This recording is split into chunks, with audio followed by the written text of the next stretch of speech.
Hi అండి, welcome to Gayatri Nandu's kitchen. ఇవాళ street food అయిన రాయలసీమ ఫేమస్ అయిన ఒక స్నాక్ ఐటెం చేయబోతున్నాం. అదేంటా అనుకుంటున్నారా? వంకాయ బోండాలండి. టేస్ట్ చాలా బాగుంటుంది. ఎక్కువ మనం బండి మీద తింటుంటాం.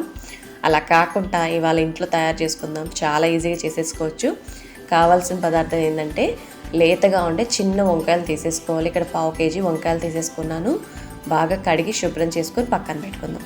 ఈలోగా లోపల స్టఫింగ్కి మసాలా రెడీ చేసుకుందాం. ఎండు కొబ్బరి ముక్కలు ఒక 2 టీ స్పూన్లు, అలాగే దాల్చిన చెక్క 1 ఇంచు చిన్న ముక్కలు కట్ చేసుకొని వేసేసుకుందాము. ఇందులోనే ధనియాలు 1 టీ స్పూన్, అలాగే నువ్వులు 1 టీ స్పూన్ వేసేసుకుందామండి. ఇవన్నీ వేసుకున్న తర్వాత వెల్లుల్లిపాయలు 10 రెప్పలు పొట్టు తీసుకుంది ఫ్రెష్గా ఉండేటి వేసేసుకుందాము. ఇందులో జీలకర్ర 1 టీ స్పూన్ వేసేసుకుందామండి. ఇలా ఇవన్నీ వేసుకొని బాగా ఫ్రై చేసుకోవాలి. మనకు ఎక్కువ టైం పట్టదండి. కొంచెం లైట్గా గోల్డెన్ కలర్ కన్నా కొంచెం ముందే ఫ్రై చేసేసుకోవచ్చు. అలాగే మనం గసగసాలు అనేది ఒక 1/2 టీ స్పూన్ వేసుకున్నాను. వేసుకుంటే టేస్ట్ బాగుంటుంది. లేదు మీ దగ్గర లేదు అంటే స్కిప్ చేయొచ్చు. ఇలా బాగా ఫ్రై చేసేసుకున్న దినుసులన్నీ ఒక బౌల్లోకి తీసుకొని చల్లారి పెట్టుకుందాం. మనం ముందుగా తీసుకున్న వంకాయ ముక్కలకి మనం గుత్తి వంకాయకి ఘాట్లు పెట్టుకుంటాం చూసారా, అలా 4 ముక్కలకు ఘాట్లు పెట్టుకొని పక్కన పెట్టుకుందాం. ఇప్పుడు ఈ వంకాయలు వచ్చి డీప్ ఫ్రై చేసుకోవచ్చు ఎక్కువ ఆయిల్ వేసుకొని. లేదు అంటే 4 స్పూన్ల ఆయిల్ వేసుకొని, చూస్తున్నారు కదా ఇలా మనం ఘాట్లు పెట్టుకున్న వంకాయలన్నింటినీ వేసేసుకొని పచ్చివాసన పోయేంత వరకు మీడియం ఫ్లేమ్లో ఒక 2-3 నిమిషాల పాటు మగ్గనిస్తే సరిపోతుంది. ఇలా తక్కువ ఆయిల్ చేసుకున్న టేస్ట్ బాగుంటుంది. లేదు మనకు టక్కని టైం మనకు ఎక్కువ ఒక 2 నిమిషాలు కూడా మనం పాటించలేము అంటే డీప్ ఫ్రై చేసేసుకోవచ్చు. ఎలా చేసుకున్న టేస్ట్ చాలా బాగుంటుంది. ఈ లోపల మనము మసాలా రెడీ చేసుకున్నాం కదా, మిక్సీ జార్ పట్టించేసుకుందాము. ఇందులో కారం 1 టీ స్పూన్ వేసుకుంటున్నానండి. వేసుకొని వీలైనంత వరకు మెత్తగా గ్రైండ్ చేసుకుందాం.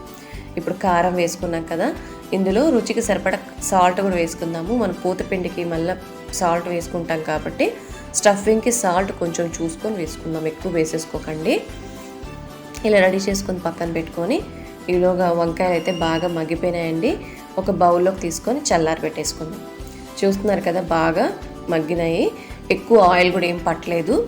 ఇలా రెడీ చేసుకున్న తర్వాత మనం పూతపిండికి శనగపిండి 1.5 కప్పు తీసుకుంటున్నాను.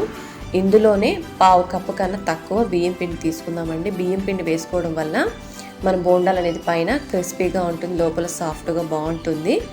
అలాగే పసుపు ఒక 1/2 టీ స్పూన్ వేసేసుకుందాం. ఇవన్నీ వేసుకున్న తర్వాత బేకింగ్ సోడా ఒక చిటికెడు వేసుకుంటున్నానండి. ఇలా వేసుకొని వాము ఒక 1/2 టీ స్పూన్ చేత్తో అలా నలిపినట్టు వేసుకుంటే బాగుంటుంది ఫ్లేవర్ అనేది. ఇలా ఇవన్నీ వేసేసుకొని రుచికి సరిపడా సాల్ట్ కూడా వేసేసుకొని బాగా మిక్స్ చేసుకుందాం. ఇలా ఇవన్నీ వేసుకొని ఒకసారి మిక్స్ చేసుకున్న తర్వాత కొద్దిగా వాటర్ వేసుకుంటూ మిక్స్ చేసుకుందాము. ఈ పిండి మరీ జారుడుగా ఉంటే వంకాయకి పట్టదండి, అందువల్ల చూసుకొని వేసుకోవాలి. ఇలా కొద్దిగా వేసుకుంటూ మిక్స్ చేసుకోవాలి. ఎక్కడా కూడా ఉండలు అనేది లేకుండా బాగా మిక్స్ చేసుకోవాలండి. చూస్తున్నారు కదా, ఎక్కడా కూడా ఉండలు లేకుండా ఇలా మిక్స్ చేసుకున్నట్లయితే మన బోండాలు అనేది పిండి బాగా పట్టుకుంటుంది వంకాయలకి, అదేవిధంగా ప్లఫీగాను వస్తుందండి.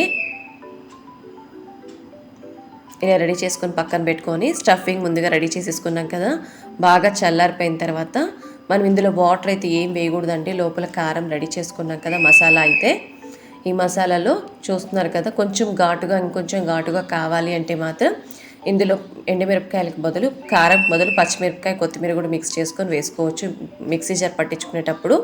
అలా చేసుకున్న టేస్ట్ చాలా బాగుంటుంది. ఇలా చూపిస్తున్న విధంగా అన్ని మసాలాని స్టఫింగ్ చేసేసుకొని పక్కన పెట్టుకుందాం. ఇలా రెడీ చేసుకున్న మసాలాని పక్కన పెట్టేసుకొని మిగిలిన మసాలాని దాచుకుందామండి. మరి ఎప్పుడు చేసుకోవాలన్నా అప్పుడు ఇన్స్టెంట్గా చేసేసుకోవచ్చు. ఈలోగా మనము రెడీ చేసుకున్న బజ్జీ పిండిలో ఒక గరిట ఆయిల్, వేడిగా ఉండే ఆయిల్ వేసేసుకున్నట్లయితే పిండి బాగా వంకాయ ముక్కలకి బాగా పట్టుకుంటుంది. లేదు అంటే కొంచెం నున్నగా ఉండడం వల్ల సరిగ్గా పట్టుకోకుండా ఉంటుంది కదా, అందువల్ల ఇలా వేసేసుకొని మామూలు మన బజ్జీలు వేసుకుంటాం చూసారా, అలాగే వంకాయకి బాగా పూతపిండిని బాగా పట్టించేసుకొని డీప్ ఫ్రైకి సరిపడా ఆయిల్ బాగా వేడెక్కిన తర్వాత వేసేసుకోవాలి. చూస్తున్నారు కదా, ఎక్కడా కూడా గ్యాప్స్ లేకుండా ఇలా నీట్గా వేసేసుకుంటే సరిపోతుందండి. ఇలా వేసుకున్న తర్వాత నురుగు తగ్గేంత వరకు గోల్డెన్ కలర్ వచ్చేంత వరకు 2 వైపులా తిప్పుతూ ఫ్రై చేసుకోవాలి.